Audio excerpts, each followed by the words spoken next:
अस्सलाम वालेकुम पाकिस्तान। मेरे अज़ीज़ हमवतनों, क्या हाल है आप सब की। उम्मीद करता हूँ आप सब ठीक होंगे, जहाँ भी होंगे खुश होंगे और खैरियत से होंगे। तो जिस चीज़ का वो कहते हैं ना डर होता है वही हो सकता है, जिसका डर रहा वही हुआ। इमरान खान साहब और शाह महमूद कुरैशी को इस्लामाबाद की इंतज़ामिया और पुलिस ने आज पेश नहीं किया गया। उसकी वजह यह है, सुबह को मैंने व्लॉग में बताया था कि जेल सुपरिटेंडेंट साहब ने एक ख़त लिखा है मोअज़्ज़ज़ जज को, अब्दुल असनाद साहब को, कि जनाब हमारे पास मुख्तलिफ़ इंटेलिजेंस एजेंसीज़ की इतलात हैं कि इमरान खान साहब की जान को ख़तरा है और उनको बहुत सारे थ्रेट्स हैं, जिसकी बुनियाद पर हम उनको अदालत में पेश नहीं कर सकते।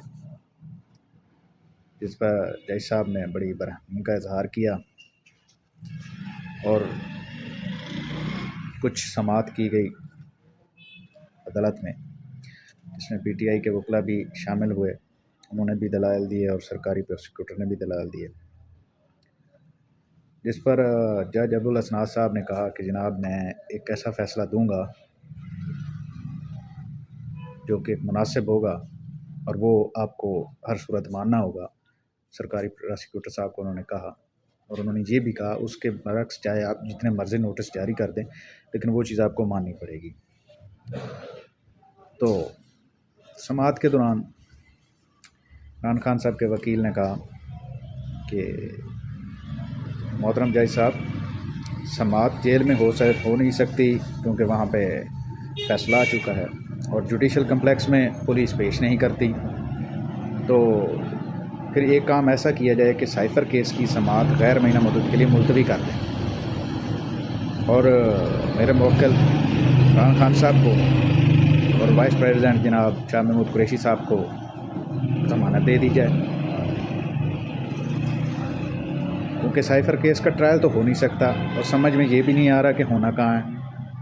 चुनाचा उसको गैर महीना मुद्दत के लिए आप मुलतवी कर दें।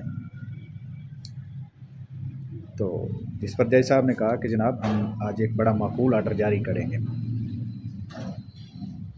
तो कहने का मकसद ये है कि अजीब चीज़ें हो रही हैं, समझ से बाहर हैं कि एक जज ऑर्डर करता है कि जनाब बंदे को पेश करें अदालत में, लेकिन कमाल की बात यह है कि जनाब जेल के सुपरिटेंडेंट साहब ख़त लिख देते हैं कि जनाब हम पेश नहीं कर सकते, उस बंदे को थ्रेट है।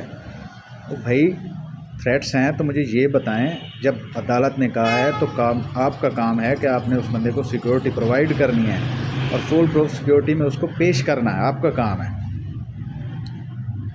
पहले भी इसी तरह के हीले बहाने होते रहे, सब कुछ होता रहा, लेकिन पहले जब इमरान खान साहब जेल के बाहर थे तो वो ख़ुद अपनी सिक्योरिटी की बुनियाद पर खुद इतने थ्रेट्स होने के बावजूद जनाब अदालतों में पेश होते रहे। सारा दिन वो अदालत में पेश होते, सुबह से लेकर शाम तक उनकी पेशियाँ चलती और खान साहब उनमें पेश भी होते।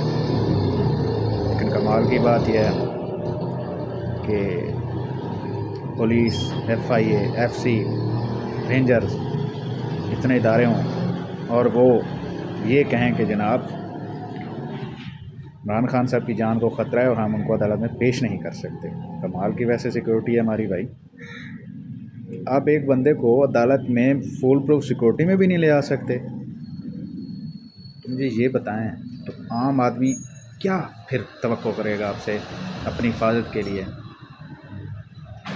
ये चीज़ें जो कुछ आज हुआ वो बड़ा ही अफसोसनाक और एक अजीब चीज़ पेश सामने आई कि अदालत के हुक्म के बावजूद जनाब इमरान खान साहब और शाह महमूद कुरैशी साहब को पेश नहीं किया गया। मतलब क्या अदालत के हुक्म की कोई वैल्यू नहीं? ये चीज़ें बड़ी अजीब हैं और हैरत अंगेज़ भी हैं। कभी कभार ऐसे फ़ैसले आते हैं कि बंदा परेशान हो जाता है और हैरत में हो जाता है कि कैसे फ़ैसले आ रहे हैं। बहरहाल जी, थोड़ी देर पहले जज साहब ने एक फ़ैसला जारी किया जिसमें उन्होंने ऑर्डर किया कि सुपरिटेंडेंट साहब की बात को माना जाता है, मतलब उनके ख़त की रोशनी में कि खान साहब की ज़िंदगी को ख़तरा है और उनको पेश नहीं किया जा सकता, लिहाजा इसका ट्रायल जनाब हम जेल में ही करेंगे। साथ साथ उन्होंने एक चीज़ थोड़ा सा एक रिलीफ़ दिया कि जनाब वहाँ पे तमाम मीडिया को ایکسیس ہوگی وہاں پہ شاہ محمود قریشی صاحب کے گھر والے بھی آ سکتے ہیں، ان کی فیملی، اور عمران خان صاحب کی فیملی بھی، اور ان کے عزیز و اقارب بھی، اور ان کے وکلا بھی آ سکتے ہیں۔ اور بھی اگر کسی شخص کی خواہش ہو اس سماعت میں شامل ہونے کے لیے تو ہو سکتا ہے۔ مطلب انہوں نے ایک قسم کا تھوڑا سا ریلیف دیا ہے کہ جناب اس میں اب میڈیا کے لوگوں کی ایکسیس ہو، اور دونوں حضرات کی، شاہ محمود قریشی صاحب اور عمران خان صاحب کی فیملی کو ایکسیس دی ہے کہ وہاں جناب سماعت میں پیش ہو سکتے ہیں، وہاں پر موجود ہو سکتے ہیں۔ اب اس کو آپ کیا کہہ سکتے ہیں؟ بات تو پھر وہی سپرنٹینڈنٹ صاحب کی ہی مانی گئی نا، جائی صاحب کی بات تو پھر وہ وہیں کی وہیں رہے گی۔ بہرحال جی اب 1 دسمبر کو جیل میں پیشی ہے، تو دیکھتے ہیں جی وہاں ٹرائل کیسے ہوتا ہے اور کیسے چلتا ہے، اور سماعت میں کیا کیا ہوتا ہے، اور فردر کیا پروسیڈنگ ہوتی ہے۔ جو بھی چیزیں آئیں گی، جو اس کی مزید معلومات ہوگی، وہ انشاءاللہ آپ کو نیکسٹ ولاگ میں ملے گی۔ تب تک اپنا خیال رکھیے اللہ۔